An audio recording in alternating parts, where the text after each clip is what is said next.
Student, good morning. आज हम सम number 10 से स्टार्ट करने वाले हैं। कल हमने सम नंबर 8 और 9 दोनों के दोनों ओवर कर दिए हैं। आज हम सम नंबर 10 से स्टार्ट करने वाले हैं। So I am reading a question, you have to listen it carefully student. In an office there are 8 employees of which 3 are females and remaining are males. 3 employees are to be selected from the office for training. In how many ways can be selection be done so that at least one male is selected? So student, 8 employees है, एक office में 8 employees है, उसमें से 3 females है, तो बाकी के रिमेनिंग मेल्स हो गए, यानी बाकी के 5 जो बच गए वो क्या है, मेल्स हैं, राइट। और हमें 3 employees are to be selected from the office for training. Training के लिए हमें 3 एम्प्लॉयज को सिलेक्ट करना है। So in how many ways can the selection be done so that at least one male is selected, यानी एक मेल तो select होना ही चाहिए। अंडरस्टैंड? तो एक मेल को सिलेक्ट करना है, उसकी पॉसिबिलिटी कई हो सकती है। अगर हम एक मेल को सिलेक्ट करेंगे तो ऑटोमेटिकली 2 फीमेल को सिलेक्ट करना पड़ेगा, बिकॉज 3 पर्सन को हमें सिलेक्ट करना है। दूसरी पॉसिबिलिटी ये हो सकती है कि अगर हम 2 मेल को सिलेक्ट करें तो एक फीमेल को सिलेक्ट करनी पड़ेगा। और तीसरी पॉसिबिलिटी ये हो सकती है कि हम तीनों 3 मेल को सिलेक्ट करें और एक भी फीमेल को सिलेक्ट ना करें, बिकॉज यहाँ पे कहा गया है ना कि at least one male is selected, यानी एक मेल तो सिलेक्ट होना ही चाहिए। तो उसकी 3 पॉसिबिलिटीज है, जैसे कि मैंने आगे बताया, एक मेल हो सकता है, 2 मेल हो सकता है, और तीनों के 3 भी मेल हो सकते हैं। Understand? So let us start. So student, look at here, according to the question, जैसे क्वेश्चन में हमें दिया गया है इन एन ऑफिस, तो सबसे पहले लिखते हैं हम लोग in an office how many employees are there. So yes, in an office out of total employees 8 है, 8 employees में से कितनी फीमेल्स हैं? 3 are female, 3 are females employees, 3 females employees हैं।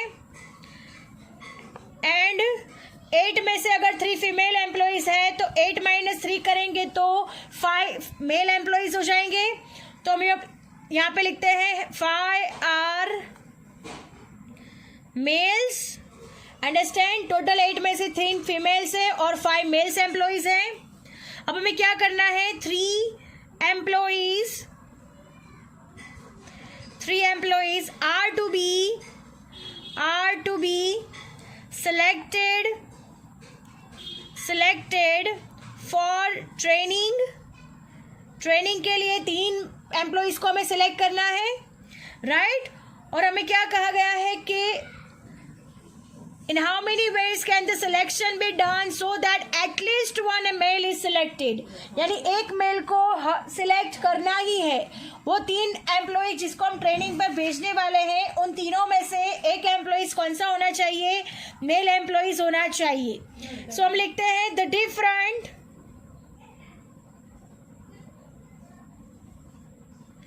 Different options are for selecting 3 employees so that at least one male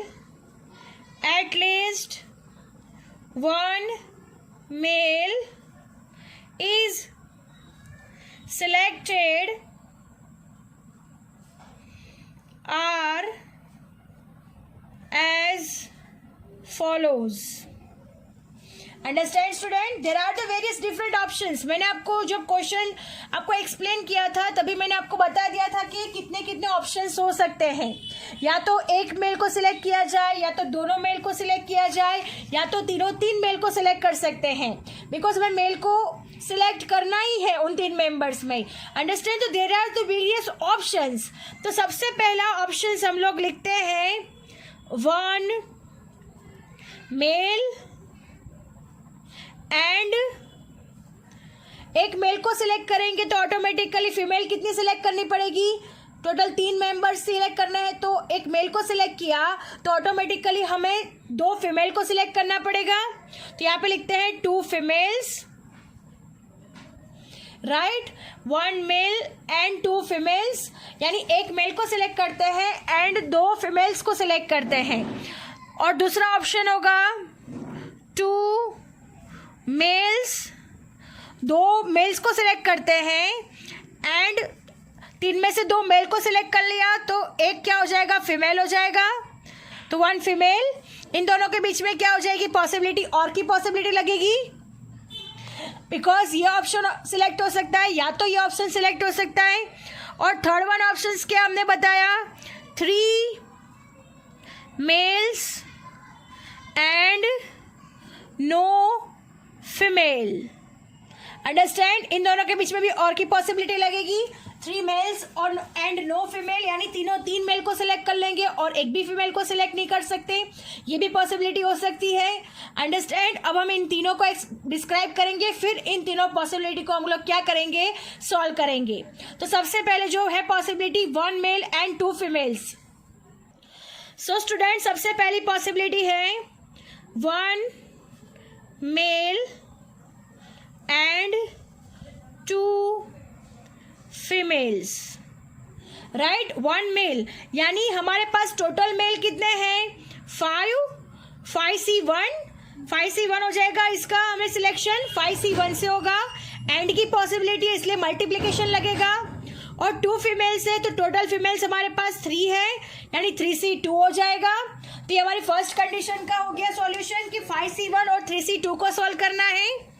और दूसरी condition है हमारे पास, और क्या हो सकता है, ये हमने आगे लिखा हुआ है 2 मेल्स एंड 1 फीमेल, तो सेकंड कंडीशन लिख रहे हैं हम लोग 2 males and 1 female, right, 2 males, यानी टोटल हमारे पास मेल्स है 5 में से 2 को सिलेक्ट करेंगे तो 5C2 से सिलेक्ट करेंगे, एंड 1 फीमेल हमारे पास कितनी है, 3, सो उसका सिलेक्शन 3C1 से होगा। तो ये हमारा सेकंड ऑप्शन हो गया। और थर्ड ऑप्शन जैसे कि हमने लिखा हुआ है 3 males and no females. So student look at here, third option है हमारे पास 3 मेल्स एंड नो फीमेल्स, यानी तीनों 3 मेल्स होने चाहिए और एक भी फीमेल्स नहीं होनी चाहिए।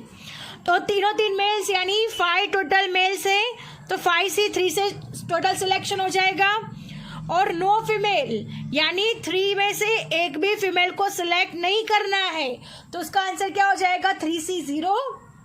अब देखिए स्टूडेंट्स, इन दोनों के बीच में मल्टीप्लिकेशन होगा, ये तीनों 3 कंडीशन के बीच में और लगा हुआ है, तो ये तीनों 3 कंडीशन के प्लस होगा, understand.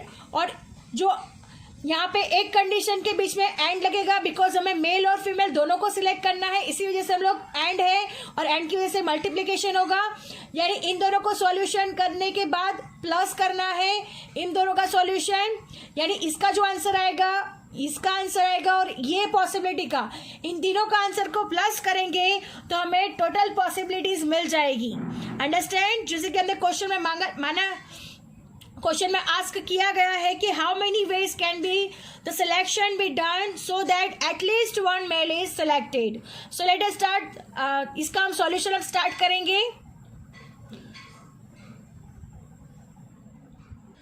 So look at here student, सबसे पहले हम लिखेंगे टोटल कॉम्बिनेशन, जो कि हमें फाइंड करना है, टोटल कॉम्बिनेशन फाइंड करना है। फर्स्ट पॉसिबिलिटी में क्या था, तो आप लोग देख सकते हो 5C1 इंटू 3C2, यानी 1 male 2 female, this is the first possibility. Second possibility हमारे पास थी, और के लिए एडिशन हो जाएगा, 5 में से 2 मेल यानी 2 मेल्स एंड 1 फीमेल यानी 3C1। और थर्ड पॉसिबिलिटी हमारे पास क्या थी, तीनों 3 मेल को सिलेक्ट करना है, यानी 5C3, और एक भी फीमेल को सिलेक्ट नहीं करनी है, तो 3C0 हो जाएगा। तो चलिए हमने स्टेप्स लिख दिए हैं, अब हम इसे सॉल्व करेंगे। 5C1 का आंसर आएगा 5, 3C2 का आंसर होगा 2 1 और ऊपर भी 3 2, एक स्टेप बैक जाएंगे हम लोग। प्लस 5C2 का कैसे सोल्व होगा, तो 5 4 हो जाएगा, 2 1 हो जाएगा, इनटू 3C1 का आंसर 3 हो जाएगा, प्लस 5C3 है तो 5 4 3 हो जाएगा और नीचे 3 2 1 हो जाएगा, इनटू 3C0 का आंसर 1 हो जाएगा, क्योंकि मैंने बताया हुआ है कि जब भी NC 0 होता है तब उसका आंसर 1 ही आता है, तो आपको 1 ही लिखना होगा। अब हम इसे सॉल्व करते हैं। सो student look at here, 5 into 2 2 cancel हो जाएगा, तो 5 इंटू 3 हो जाएगा, प्लस अब हमें क्या करना है, यहाँ पे भी सॉल्यूशन करेंगे। 2 2 ज़ा 4, सो आंसर आएगा 5 2 ज़ा 10, 10 इंटू 3 हो जाएगा, प्लस 3 3 कैंसिल हो जाएगा, 2 2 ज़ा 4, सो 5 2 ज़ा 10, 10 इंटू 1 हो जाएगा। अंडरस्टैंड। अब हम इसका मल्टीप्लीकेशन करेंगे। 5 3 ज़ा 15, 10 3 ज़ा 30, 10 1 ज़ा 10। अब इनका सबका टोटल कर देंगे तो कितना आ जाएगा, 15 plus 30 plus 10, 55 ways. So student this is our answer. 55 ways में हम लोग 3 कमेटी मेंबर्स को बना सकते हैं, जिसमें एक मेल कंपलसरी होना ही चाहिए। तो उसके कितने वेज है, how many ways, so 55 ways में सिलेक्शन हो सकता है। Understand. So student, our sum is over here. I hope you understand it very well. Thank you, students.